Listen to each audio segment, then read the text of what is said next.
அவங்களுக்கு சாதகமா இருக்குதோ சாதகமா இல்லையோ, அவங்களுடைய மனசுல ஒண்ணு மட்டும்தான் இருந்துச்சு. என்னன்னா, எல்லா இடத்துலையும் என் தேவனை குறித்து நான் என்ன பண்ணுவேன்னா, நான் பிரசங்கம் பண்ணுவேன். அவ்வளவுதான். அடிக்கிறாங்க, அங்கேயும் ஆண்டவரை பற்றி தான் சொல்றாங்க. சிறைச்சாலையில போடுறாங்க, அங்கேயும் ஆண்டவரை பற்றி தான் சொல்றாங்க.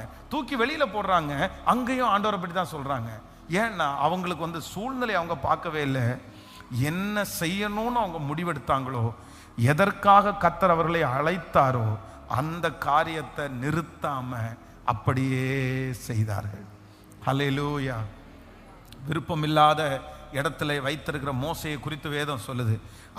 அவர் என்ன முடிவெடுக்கிறார் அப்படின்னு சொன்னா, நான் செய்ய மாட்டேன், எனக்கு இந்த இடமே பிடிக்கல, எனக்கு இந்த வாழ்க்கையே பிடிக்கல, என்னை சுற்றி எதுவுமே சரியில்லை, என்னை சுற்றி ஜனங்கள் சரியில்லை, என்னை சுற்றி ராஜா சரியில்லை, அதனால நான் செய்ய மாட்டேன்னு ஒரு முடிவெடுக்கும் போது ஆண்டவர் என்ன சொல்றார் அப்படின்னு சொன்னா, நீ ஏன்ப்பா அப்படி யோசிக்கிற, நீ செய்யணும், நீ கண்டிப்பா நீ செய். இந்த சூழ்நிலையில செய்வதற்காக தான் நான் உன்னை அழைச்சிருக்கிறேன்.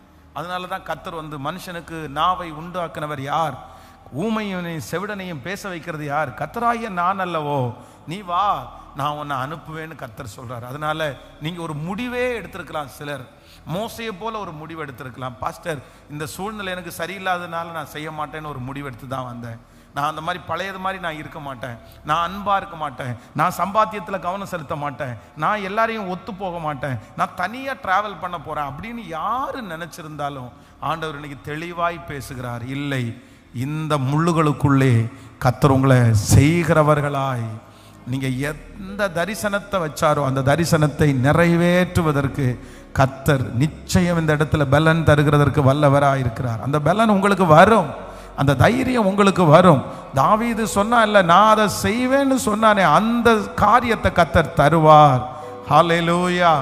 அவர் அதிசயங்களை செய்கிற தேவனாய் இருக்கிறார். ஆமென்.